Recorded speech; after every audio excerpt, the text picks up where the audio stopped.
하나님 아버지 감사합니다. 저희들에게 또 대림절의 한복판에서 우리 하나님을 만나기를 원하고 그 은혜를 기다립니다. 주여, 오늘도 우리에게 말씀 내려주셔서 그 말씀을 통해 살아계신 우리 하나님을 만나는 예배 자리가 되게 하여 주옵소서. 예수님의 이름으로 기도드리옵나이다. 아멘. 네, 지난주에 제가 우리 사도신경의 거룩한 교회, 교회란 무엇인가라는 말씀을 우리가 함께 나눴습니다. 이 시대에 우리가 좀 개인적인 신앙에 매인 것이 많았기 때문에 큰 줄기들이죠. 교회란 무엇인가에 대한 부분들을 우리가 함께 들여다보았습니다. 그때 교회가 가지고 있는, 우리가 가져야 되는 것들이 하나가 뭐냐 하면은 거룩성이죠. 구별됨이 우리에게 특별한 시대라는 것. 또 그리고 보편적인 거죠. 누구나 교회는 열려 있어야 된다는 것. 구원받도록 교회 문은 열려 있어야 된다는 것입니다. 세 번째는 우리가 사도성이죠. 보냄을 받은 자, 우리 가정에 일터에 보냄을 받은 사람으로 살아가야 되는 그 영역들에 대한 것들을 우리가 함께 나누었습니다. 오늘 그 다음이죠. 성도의 교제와 성도의 교제를 부분을 함께 나눠보려고 합니다. 아마 우리 교회에서 가장 많이 사용하는 단어 중에 하나가 아마 교제라는 단어일 겁니다. 이 성도란 단어는 우리가 구별된 사람이라는 뜻을 가지고 있습니다. 예수 그리스도 십자가 보혈을 통해서 우리가 구별되었고 거룩해졌잖아요. 이 구별된 사람들을 성도라고 말합니다. 그래서 성도의 구별된 사람들의 교제라고 말합니다. 교제 그러면 우리가 알고 있듯이 일반적으로 코이노니아 우리가 많이 말합니다. 연합이기도 하고 친교란 말을 쓰기도 하고 또 영적인 교제를 말할 때도 또 코이노니아라고 말합니다. 굉장히 교회 안에서 우리가 가장 포괄적인 단어로 쓰이는 단어 중에 하나가 교제란 단어가 됩니다. 그런데 오늘 우리 보면 코로나 이전과 이후를 나눠보게 되면 이 교제라는 부분들이 굉장히 우리에게 좀 더 소극적으로 많이 남아있는 자리가 있습니다. 왜냐하면 코로나 전에 우리가 늘 익숙해 있던 단어가 하나가 있습니다. 그건 뭐냐면은 사회적 거리라는 단어입니다. 그래서 이 사회적 거리로 인해서 우리에게 굉장히 교제라는 의미가 굉장히 소극적으로 나타날 수밖에 없었던 거죠. 사람과 사람 사이에 우리가 거리를 두기 시작했습니다. 언어를 사용하는 만남이 줄어들었죠. 만날 때마다 우리가 마스크를 쓰고 만났잖아요. 그러다 보니까 감추어지고 우리가 절제하는 일들이 굉장히 많았습니다. 그러다 보니까 코로나 전후를 지나가면서 우리에게 남아있던 게 뭐냐 하면은 사람과 사람과의 거리가 좁아지지 않고 다시 멀어지게 되었다는 겁니다. 여러분, 그래서 코로나 마치게 되었지만 교회가 아직도 우리에게 친교가 어려운 점이 뭐냐 하면은 사람과 사람 사이의 거리가 지금도 점점 회복이 안 됩니다. 예전에 빈번했던 우리 그 신방들이 여러분 예전 같지가 않습니다. 거리가 유지가 되고 있는 겁니다. 뿐만 아니라 이 사회적 거리 때문에 우리에게 찾아온 게 하나가 뭐냐 하면은 하나님과 우리 사이의 거리가 생기게 되었다는 겁니다. 대표적으로 영상 예배를 통해서 우리가 예배를 드리게 되었잖아요. 그래서 우리가 꼭 필요한 경우에 지금도 우리가 영상 예배를 드릴 수밖에 없을 때는 또 그렇게 드리셔야 되는 맞죠. 그런데 그때 익숙했던 이 영상 예배가 지금도 오늘도 우리들에게 최고로 우선이 되면 안 되는 겁니다. 왜냐하면 현장 예배가 주는, 우리에게 주는 하나님과 우리에게 가까이 주는 가까이가 있잖아요. 친밀도가 있잖아요. 이 공간에서 우리가 함께 예배 드릴 때에 하나님과 우리 사이에 교제하는 이 관계성이 있잖아요. 여러분, 좀처럼 지금도 이 관계에서 여전히 회복되지 못하는 하나님과 나 사이의 거리가 여전히 친교입니다. 이 교제함이 회복되지 않은 부분들이 여전히 우리 속에 많이 남아있는 거죠. 2019년 9월 11일자 카이스트 신문에 이런 제목이 하나가 있었습니다. 제목이 뭐냐면은 언어가 사라지고 있다라는 제목입니다. 이 칼럼에서 그런 얘기를 다룹니다. 어떤 문화가 어떤 다른 타지의 문화가 들어갈 때에 영향력을 미칠 때, 그 속에 있는 영향력이 크게 미치게 될 때에 그들이 사용하고 있는 언어들이 없어지게 된다는 겁니다. 사라지게 된다는 겁니다. 여러분, 코로나가 대표적인 거죠. 코로나가 우리에게 그 3년 동안의 일상에 큰 예기치 않은 문화들이 우리 속에 있었지 않습니까? 코로나 지나고 난 뒤에 우리 속에 없어진 것들이, 잃어버린 것들이 참 많이 있잖아요. 어떻습니까? 여러분, 코로나 전과 후를 비교했을 때 여러분에게 가장 두드러진 여러분 현상은 무엇입니까? 코로나 전과 후를 비교했을 때에 여러분에게 가장 잃어버린 것이 있다면 어떤 것이 여러분 가장 두드러지던가요? 오늘도 말씀을 비춰보게 되면 코로나 전과 후가 우리들에게 이 거리를 만들어 놓은 이것들이 우리에게는 교제라고 말하고 있는 이 교제가 많은 부분들이 우리에게 이루어져 가고 있는 것입니다. 그러면 우리가 이 교제를 회복해야 될까요? 그럼 바로 첫 번째, 예배를 통한 교제입니다. 하나님과 나 사이에 이 수직적인 교제가 우리 속에 거리가 좁혀져야 된다는 것입니다. 여러분, 그래서 우리가 교회에 제일 먼저 들어오게 되는 게 뭔가요? 들어오게 되면은 사람과 사람 사이에 교제를 일어나게 됩니다. 인사를 하게 되고 또 나누게 되잖아요.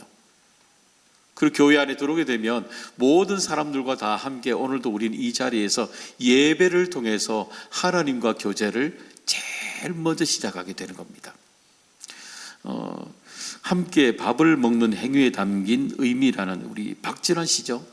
음식 칼럼 리스트라고 되어 있습니다. 우리 경북대학교 겸임 교수로 되어 있는 이분이 오찬 효과라는 글을 하나 썼습니다.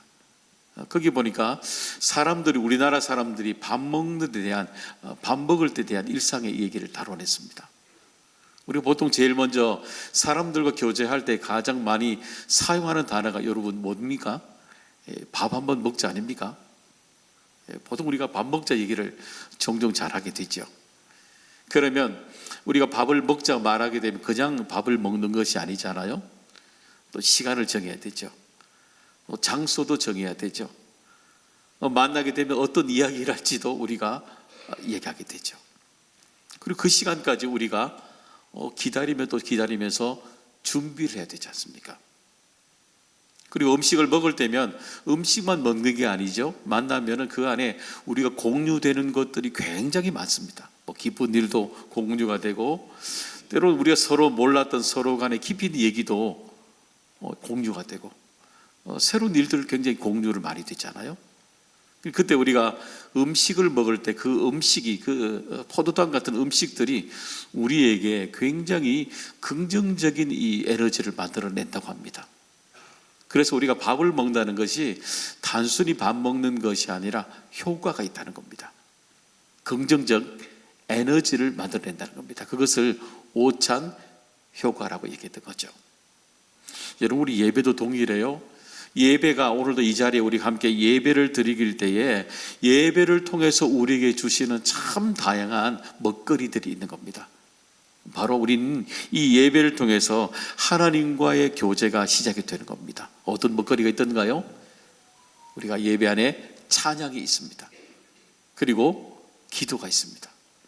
그리고 하나님께서 우리에게 주시는 이 말씀을 통해서 끊임없이 우리에게 주시는 풍성한 에너지를, 이 효과들을, 교제가 주는 의미들을 우리는 만나게 되는 것입니다. 그냥 되는 게 아니에요. 그 은혜를, 교제를 사모하는 사람들에게 우리는 하나님이 은혜를 베풀어 주시게 되는 겁니다. 그래서 사모함이 오늘도 우리에게 빈번하게 교제가 일어나기를 간절히 소망합니다. 여러분, 그 호숫가에 한번 예전에 시골에서 한번 돌을 한번 던져보신 적 있으세요? 한번 호숫가에 가보게 되면 아마 돌을 던져보신 적이 여러분 아마 있으실 겁니다. 던져보게 되면 물에 호숫가에 돌을 탁 던져보게 되면은 첨벙하면서 원이 쭉 그려지게 됩니다. 그런데 그 원이 크게 그려지게 하려면은 큰 돌을 던지면 던질수록 큰 원이 일어나게 됩니다. 근데 그 원이 보시게 되면 돌을 던지면 던질수록 원이 어디로 오던가요? 여러분, 내게로 옵니다. 큰 돌을 던질수록 그 원에 있는 원이 내게로 더 큰 원이 밀려오게 되는 겁니다. 여러분, 사모함도 그래요. 내가 하나님 앞에 찬양 가운데 그 사모함으로 던지면 던질수록, 찬양 속에 던질수록 그 찬양이 내게 주는 영적 교제가 더 크게 밀려오게 되는 겁니다. 감사함으로 바꾸는 거예요.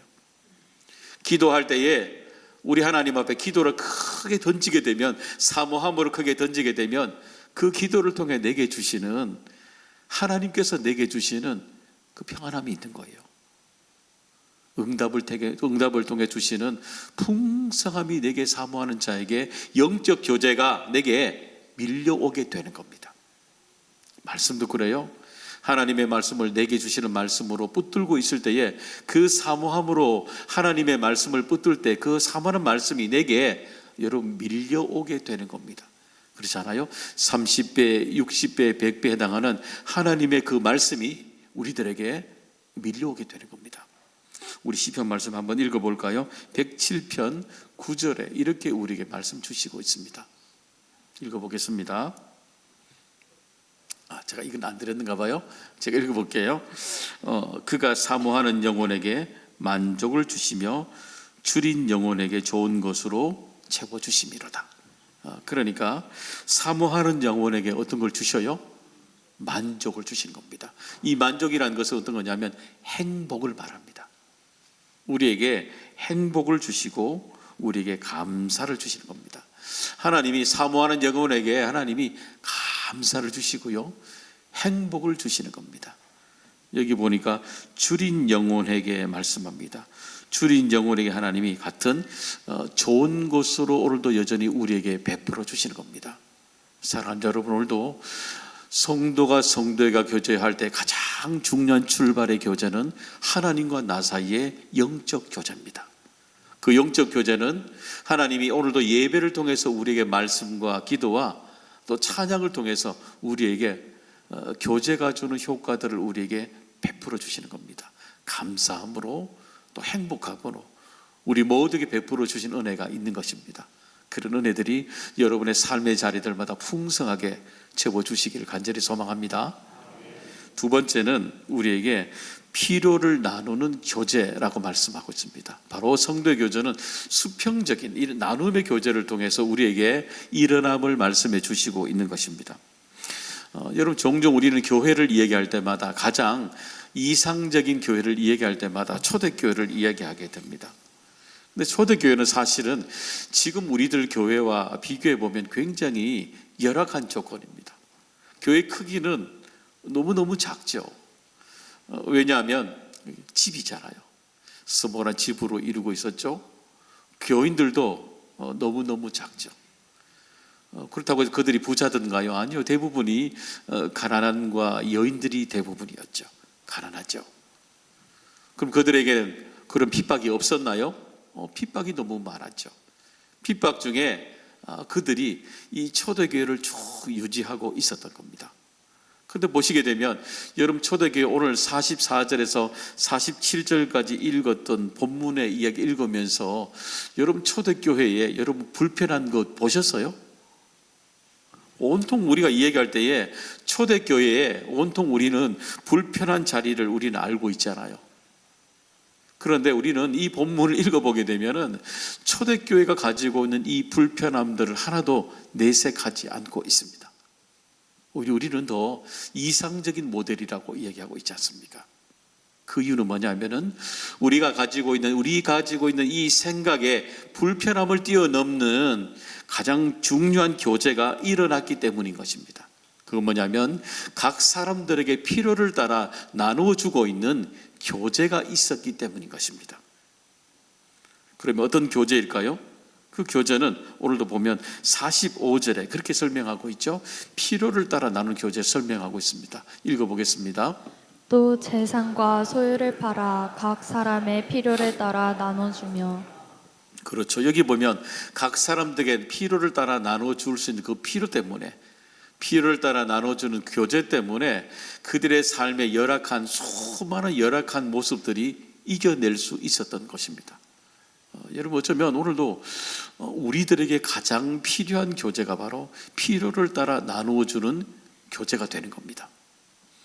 우리가 서로에게 필요를 따라 나눠주는 건 사실은 쉽지는 않아요. 왜냐하면 필요한 것들이 각자 가지고 있는 나눔이라는 것이 주관적이잖아요. 우리가 알 수 없잖아요. 어떤 것을 그 사람에게 나눠줘야 할지 우리 사실 아무것도 모르잖아요. 지금도 여전히 우리가 각자마다 가지고 있는 필요가 무엇인지를 나눠준다는 것 쉽지는 않아요, 사실은. 그런데 초대교회는 이것을 이렇게 시작을 했습니다. 여러분 본문을 보시면 44절에 보시면 믿음을 믿는 사람이라고 말합니다. 바로 믿음에 있는 믿는 사람들이, 정확히 말하면 먼저 믿었던 사람들이 그들에게 나누어 줬던 겁니다. 한번 생각해 보세요. 교회에 처음 오는 사람들이 나눔이 쉽겠어요? 어려워요, 여러분. 교회에 나와서 믿음의 신앙생활을 처음 하는 사람들이 나눔을 한다는 건 쉽겠어요? 여러분, 여전히 어려운 거예요. 낙담한 사람들이 자기 가지고 있는 거 오히려 받아야 되지, 낙담한 사람들이 자기 가지고 있는 거 나눠주는 거 쉽겠어요? 아니, 어려운 거예요. 여러분, 그래서 교회 안에 수평적인 나눔의 교제는 먼저 믿는 사람이, 믿음이 있는 사람이 부족한 사람들에게 나눠주는 겁니다. 그들에게 나눠주는 겁니다. 그들에게 먼저 다가가는 겁니다.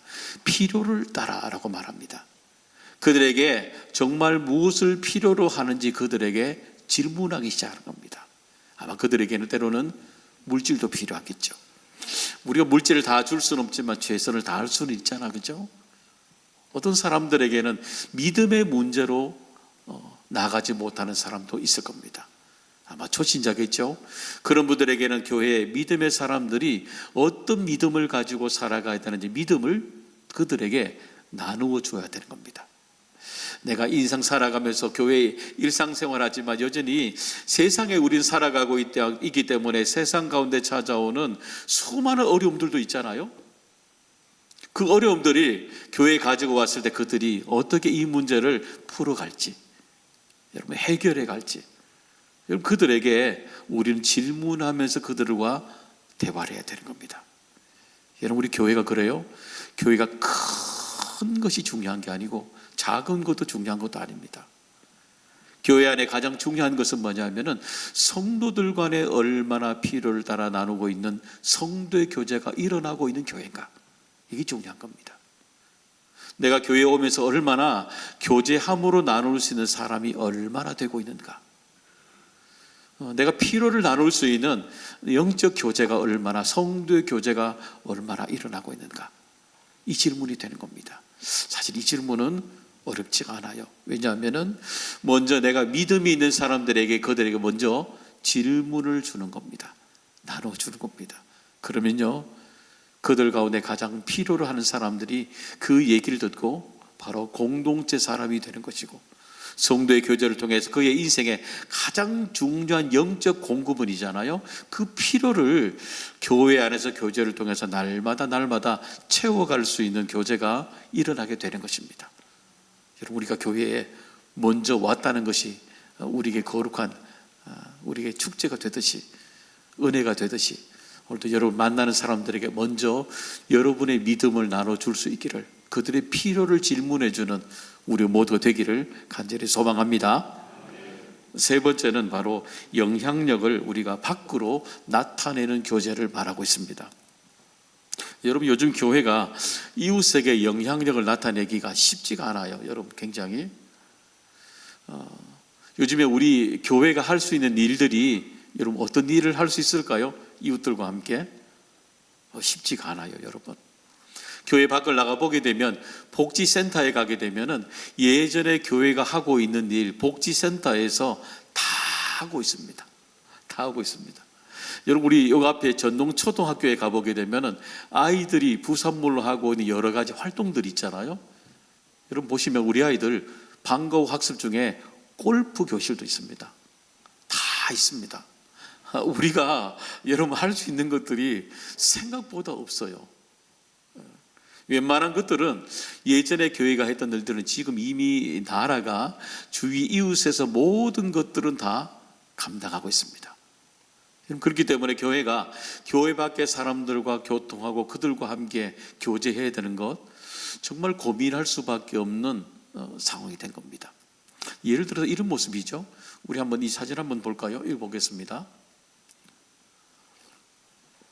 여기는 어디냐면은 안산 동산교회입니다. 안산 동산교회가 체육관을 크게 1층에 지어놨습니다.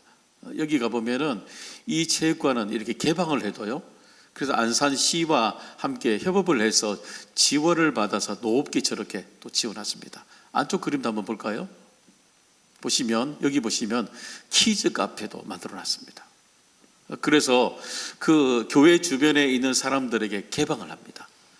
그래서 거기 와서 키즈 카페도 무료로 이용하기도 하고, 그리고 어떻게 해요? 농구 시설이나 족구나 시설, 배드민턴 시설들도 그들이 개방을 해서 주위 사람들이 교회 다니든 안 다니든 사람들이 교회 안에 들어와서 교제하기 시작합니다. 열어둔 겁니다. 여러분, 그러니까 오늘도 우리가 좀 생각해 봐야 되는 건 뭐냐면은, 우리가 영향력을 끼치기 위해서 찾아가는 우리가 영향력, 전도도 중요하지만 우리가 주위 이웃에게 열림을 통해서 그들에게 찾아올 수 있도록 하는 우리들이 가지고 있는 생각의 리모델링이 좀 필요한 겁니다. 어떻게 하면 이웃에게 그들이 교회 안으로 역으로 찾아올 수밖에 없는가? 그죠? 선한 영향력을 우리가 어떻게 끼칠 수 있는가를 우리가 한번 여러분 이 시점에서 우리가 돌아봐야 되는 것입니다. 여러분, 그래서 교회는 끊임없이 이웃에게 밖으로 영향력을 주기 위해서, 그들과 우리는 교제하기 위해서 교회는 끊임없이 열려져야 된다는 것입니다. 그러면 우리가 어떻게 열어야 될까요? 그것은 우리가 전통이라고 꼭 붙들고 있는 이 전통에서 우리는 벗어나야 되는 것입니다.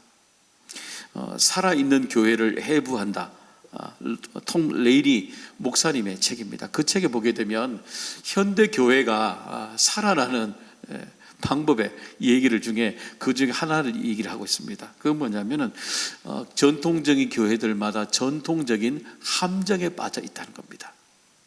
그 함정에 빠져 있다는 겁니다. 예를 들어서 그런 거예요. 여러분, 우리 보시게 되면 우리가 늘 교회가 우리들만의 교회로 교회가 붙들고 살아간다는 겁니다. 우리가 종종 쓰는 용어들 중에 우리 교회라는 단어를 많이 사용합니다. 여러분, 우리 교회 단어는 참 좋은 겁니다. 애착이 가잖아요. 그런데 전통적인 교회들마다 특징이 뭐냐면은 우리들만의 교회로 생각한다는 겁니다. 그러니까 밖에 사람들이 들어오면 들어올수록 문을 열어두어야 되는데 굉장히 문을 닫고 폐쇄적으로 살아간다는 겁니다. 교회 안에 새 가족들이 들어왔을 때 교회 안에 정착할 수 있어야 되는데 우리 교회면 되는데 우리들만의 교회로 자꾸 얘기한다는 겁니다. 행동한다는 겁니다. 그러니까 자꾸 교회가 자꾸 문이 열려지는 교회가 아니라 문을 닫는 교회로 살아가고 있다는 겁니다. 한번 여러분 잘 보셔요. 우리들도 예전에 교회 등록하기 전에 교회 밖에 사람 아니었습니까? 그렇잖아요. 그러면 여러분, 우리가 우리의 인생이 앞으로 몇십 년 뒤면 이렇게 생각하면 교회 구성원들이 한 명이라도 이 속에 남아있을 수 있겠습니까? 여러분, 아무도 없습니다. 그러면 여러분, 우리 교회도 맞지만 교회 밖에서 들어오는 사람들의 교회도 또한 되어야 되는 것입니다. 물이 여러분 계속 흘러가는 교회, 흘러가는 곳에 생명이 있듯이 여러분 성도의 교제는 끊임없이 밖에서 안으로 끊임없이 흘러 들어가는 교회가 되어야만이, 그들이 교회 안에 자리를 잡을 수 있어야만이 성도의 교제는 끊임없이 생명력을 가지는 교회가 될 수 있는 겁니다. 여러분, 그래서 우리 교회가 이렇게 역동하는 교회가 되기를 간절히 소망합니다. 그러기 위해서는 우리에게 중요한 미션이 하나 있어요. 47절에 이런 말씀 주십니다. 읽어보겠습니다. 하나님을 찬미하며 또 온 백성에게 칭송을 받으니 주께서 구원받는 사람을 날마다 더하게 하시니라. 그렇죠. 여기 보니까 우리가 해야 될 일은 뭐냐면은 온 백성에게 칭송을 받는다는 겁니다. 우리가 교회 밖에 사람들에게 칭찬을 받는 교회로 우리 비전이 더 커져야 된다는 겁니다. 교회 안에 우리들만의 리그가 아니라 교회 밖의 사람들이 우리 경신교회를 여러분 칭찬할 수 있도록 살아내야 된다는 겁니다. 그 비결은 뭐냐면 뒤에 나와 있어요. 여기 보니까 구원을 받는 사람들이 날마다 더하게 하시니라. 하나님을 찬미하니 이 뜻입니다. 이 찬미하니 이 뜻은 성경의 신약에 몇 번 나오지가 않아요. 여기 보시면 이 사도행전에 딱 한 번 나오는 단어들인데 이 찬미하는 단어 뜻이 뭐냐면은 인격이란 단어가 들어가 있습니다. 그러니까 우리가 이웃에게 큰 영향력을 끼치는 방법 중에 하나는 우리가 예수 믿고 우리의 인격이 변해야 된다는 것입니다. 우리가 변해야 되는 거예요. 우리의 삶의 태도가 인격이 변해야만이 이웃에게 선한 영향력을 끼칠 수 있는 겁니다. 그들에게 다가갈 수 있는 우리의 생각이 믿음의 생각의 리모델링들이 일어나게 되는 겁니다. 접촉하기 위해서. 우리 교회에 경신교회를 통해서 우리의 인생이 변하는 일들이 날마다 일어나는 교회가 되기를 소망합니다. 하나님, 오늘도 우리가 성도의 교제입니다. 하나님과 나 사이에 수직적인 교제가 우리에게 일어나야 되죠. 또 수평적인 교회도 일어나야 되죠. 그리고 수많은 사람들이 밖에 있는 사람들이 또 교회 안에 들어올 수 있도록 우리는 문을 열어둬야 되고 영향력 있는 교회로 우리가 성도의 교제로 살아가야 되는 겁니다. 그래서 풍성함 우리 모두에게 주시기를 또 주님의 이름으로 축복합니다.